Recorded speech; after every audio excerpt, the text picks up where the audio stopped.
As the Russian invasion of Ukraine begins to acquire some contours of yet another great game reminiscent of the 19th century, the time is opportune to relook at the state of affairs. It is particularly so because Russia's war on Ukraine is now 3.5 months old and showing no signs of ending. The Biden administration has sanctioned another $1 billion in arms and other logistical support, even as French President Emmanuel Macron, German Chancellor Olaf Scholz, and Italian Prime Minister Mario Draghi met Ukraine's President Volodymyr Zelensky yesterday. Among other things, the three promised their support for Ukraine's candidacy for a European Union membership. In the midst of all this, Zelensky was quoted as calling on the international community to support Taiwan in the face of threats of invasion from China. Add to that the fact that 61% of Russian energy exports since the invasion has been to the European Union, with Moscow having earned $100 billion in about 100 days, and one gets some measure of how messed up the state of affairs is. Mayank Chhaya Reports spoke to Ukrainian Member of Parliament Inna Sovsun from Kyiv to understand the goings-on. Let me just get into it straight away.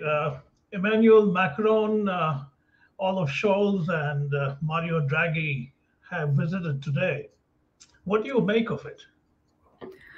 Well, we were waiting for this visit for quite some time. We were asking for them to come so that they can witness the actions of Russians, whom Macron is so kindly asking not to humiliate, with their own eyes, and to see what the Russians are bringing to Ukraine over here.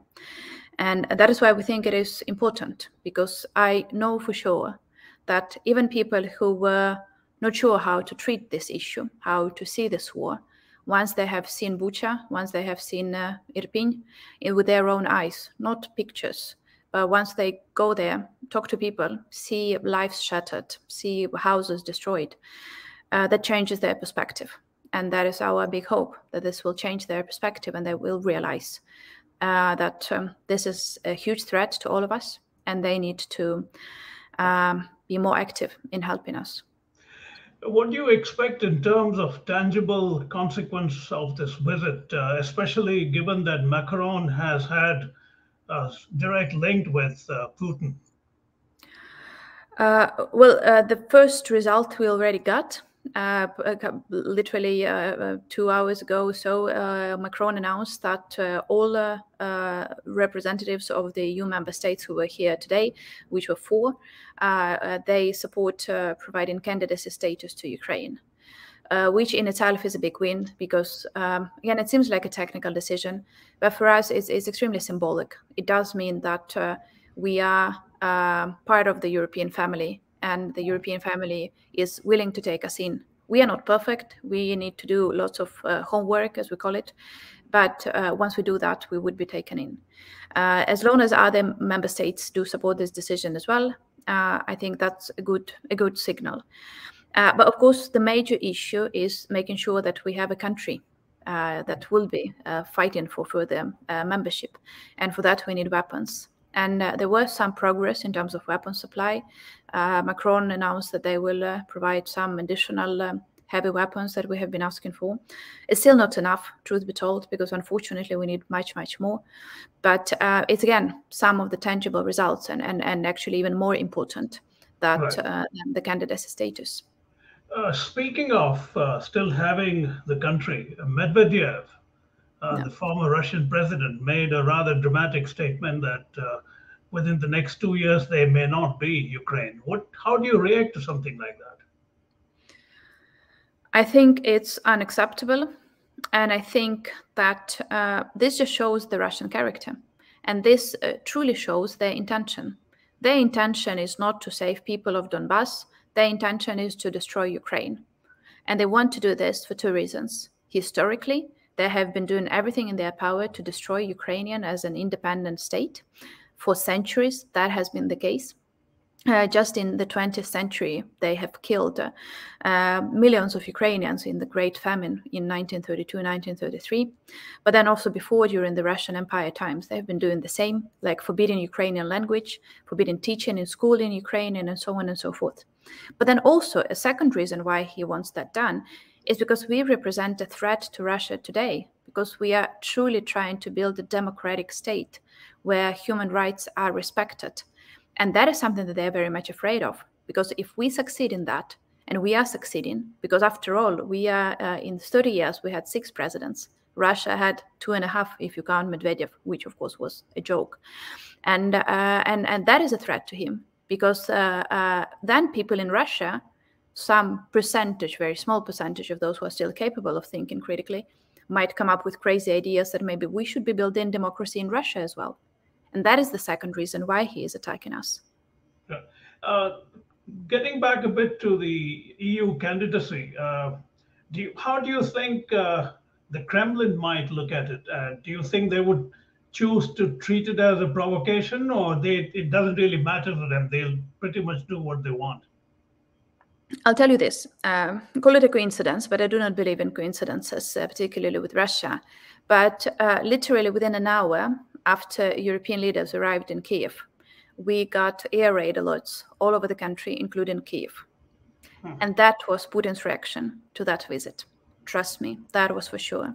Luckily, we didn't have any hits in the city, but that was because the Ukrainian air defense system is hitting Russian missiles as well.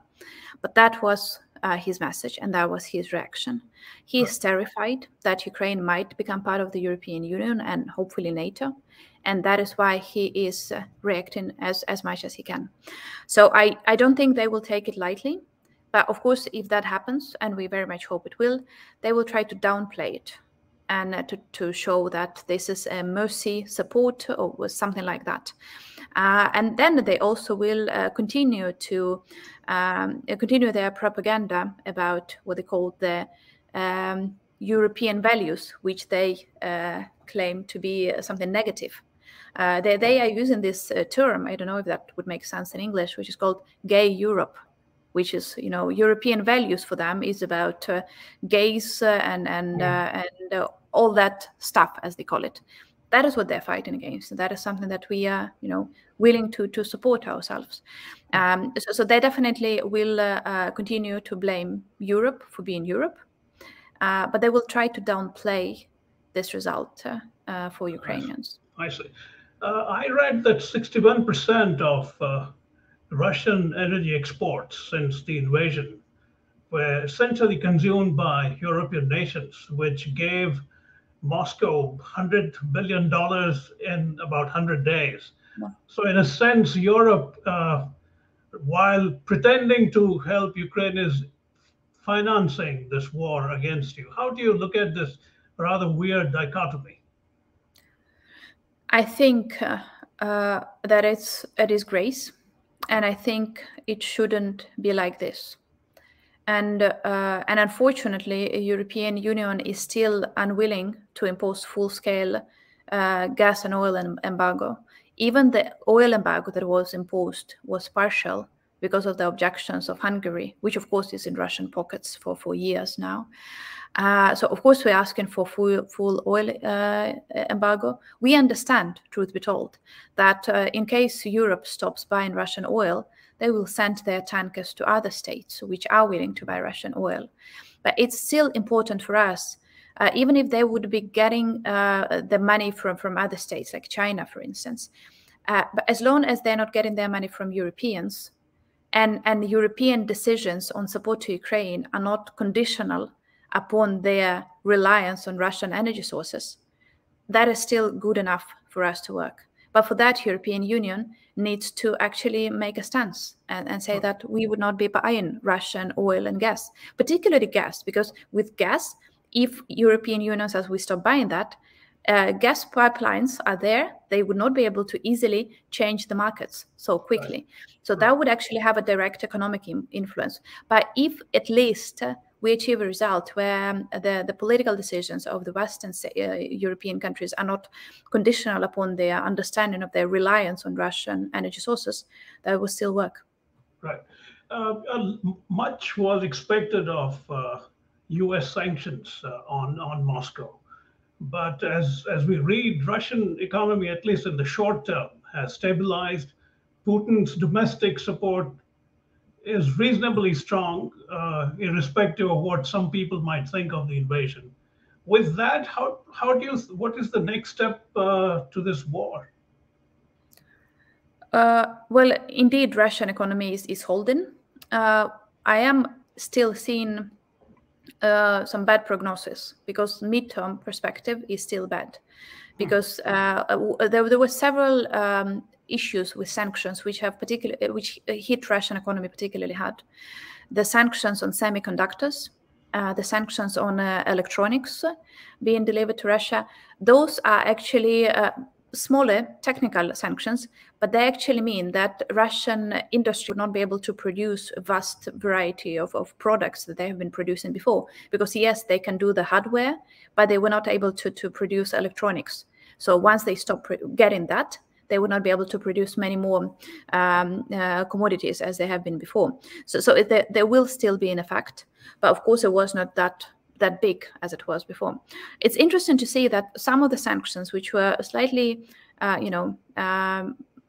disregarded at the beginning, like personal sanctions, have actually had some effect.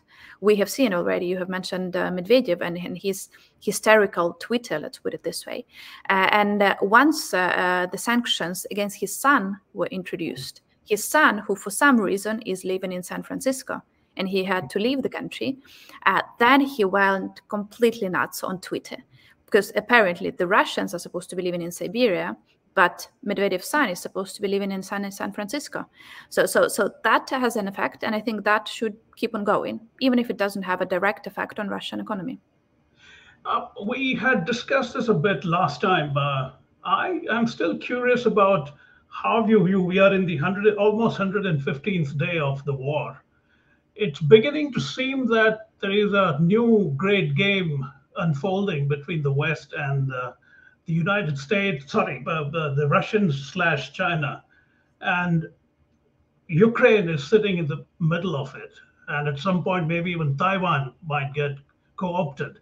How do you look at this? Do you think powers like the US really have a great deal of interest in what happens to Ukraine as a country? Well, I think, putting on my professor's hat, there are, of course, two theories of international relations. One is about realpolitik, about individual states protecting their national interests, and one is of more idealistic type, where we say that countries are still able to protect their values. Yeah. And I believe that the truth is somewhere in the middle, because on the one hand, the United States, for them, protection of their values that they are important for the US is important. We are seeing that in reaction of the citizens of the United States who are highly supportive of Ukraine. And that, of course, influences the policies of the government as well. Because, in a democracy, what people want is important. And we're seeing majority of Americans are being supportive of more help provided to Ukraine.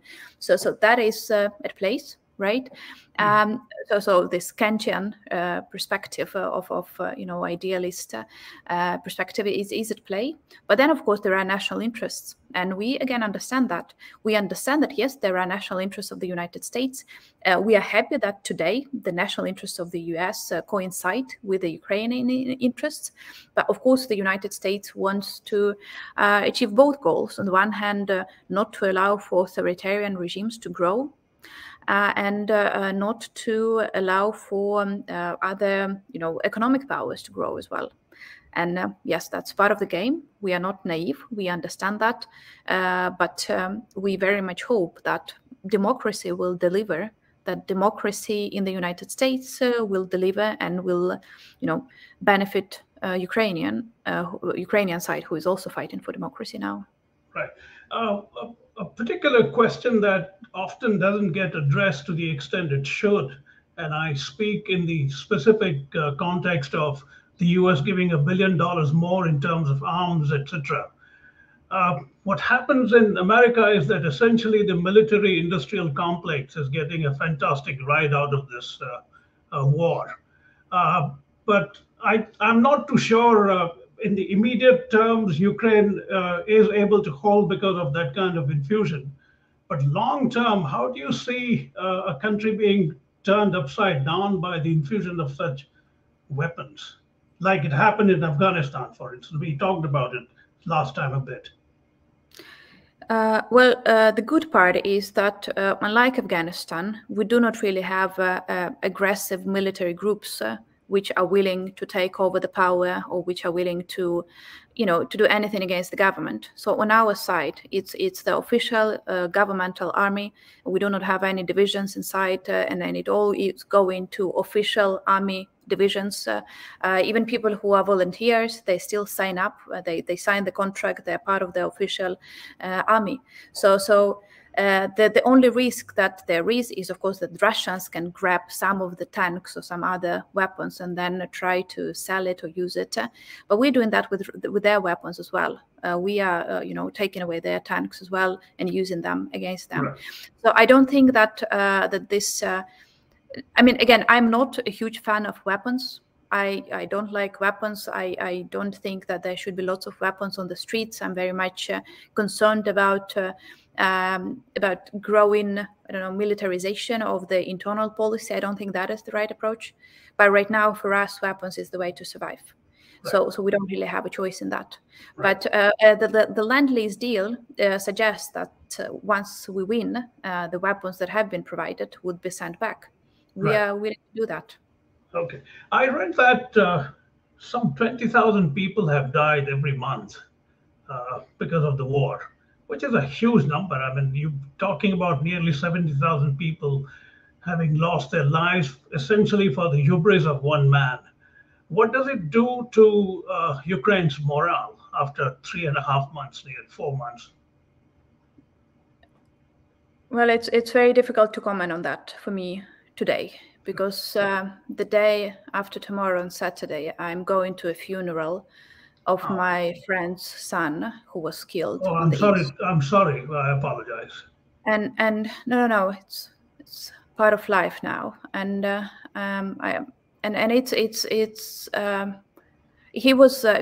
for me, he's the son of my friend, but he was also a rather well-known activist, urban activist over here in Kyiv. He was fighting for a greener environment in the city, and people know him, and that is why his death has been very much discussed in the media, in social media over here in Ukraine.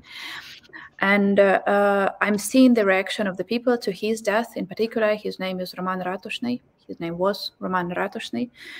And people gathered today to meet his body when it was delivered from the east in Kyiv.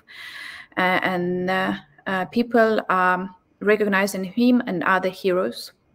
And people are willing to continue the fight. With every death like this, we are seeing how big this injustice that is being done to us is. And we understand that the only way to stop it is, unfortunately, to fight back. What if the war ends with Russia occupying about a fifth of Ukraine and Putin still in power? That means that the war will continue in one form or another, as it was continuing for the last 8 years, because they did occupy a part of Ukrainian territory, they annexed Crimea, and for 8 years the war was dragging on. Yes, we didn't have this big number of deaths, but it was still there. And the Russians were killing Ukrainian military men and women on the east. They were also, operating the torture chambers in Donetsk, in Luhansk. They were. I don't think that is the story that has been very much reported, but the level of violations of human rights in Donetsk and in Luhansk during 8 years of occupation by Russians is extreme. It's unthinkable. People are afraid to speak the truth. People are afraid they will be arrested for anything. It's just immense. So any result where Russians are still holding any part of Ukrainian territory will mean that at one point of time, the war will restart with its full force. What we don't want for sure is, I don't want, as very personal comment, I don't want my son to inherit this war. I want to make sure that he grows in a country which is growing, which is not always scared of Russians coming back. Right. In the midst of all this, President Zelensky called on the international community to support Taiwan against any possible Chinese aggression. I understand where he's coming from, but at this stage, to rile up another aggressive power, what's the point of that? I think that is about showing where our values are, who we are with. Because we cannot allow for another authoritarian or semi-democratic, authoritarian, call it whatever, regime to threaten another state just because it doesn't like its policies, its politics, or whatever. And I think by this message, he shows that for us, values are more important. And we're asking the world to take this stance as well. Right. Just last couple of things. One is, it's a bit of a what if question. What if President Zelensky had taken the US intelligence more seriously immediately after it was given to them? Because initially he wasn't particularly convinced about the Russian intentions. I don't know if he was being optimistic, naive, or he sincerely thought it may not happen. How would it have played differently had he agreed to go along with what the US was saying? I'll tell you the truth. This question is very widely discussed over here in Ukraine. What if? What if we had taken it more seriously? And of course, we did react differently on an individual level. For instance, I'll give you again a personal example. Me and my team, we made up a plan of what do we do if Russians attack us from air. And we had a plan written, like for my team that is working with me, I think 3 weeks before the full-scale invasion. Because we were actually sure that this will happen. But yes, unfortunately, that was not the governmental policy. That was not their decision. And I think that, well, we cannot say what if in history, right? There is no what if. But of course, we believe that the situation could have been different. And for instance, at least Bucha and Irpin would not have happened. Mariupol would not have happened. But it's still, I was actually talking to a friend, another member of parliament, very experienced former journalist and analyst. And he said, you know, even me, and he has a huge experience in analyzing Ukrainian politics and the war. He says, for me, it was unthinkable because it made no military sense that he will attack Kyiv. And it didn't, you know, it failed because it made no military sense. But thinking rationally, it made no sense to try to attack Kyiv, which is a 4 million city, with thousands of soldiers that he gathered on the Belarusian side. So because that made no logical sense, and we were trying to be logical, I think that is why we underestimated what President Biden was saying. But again, on a personal level, I was sure that this will happen. I see. You know, you talked about logical. You're up against someone who has a very weird sense of history. I'm talking about President Putin. He goes back to the days of the Tsar, etc. I would call it a bit of a significant lapse in judgment on the part of the president, Zelensky, I mean. That he underestimated the level of irrationality of Putin.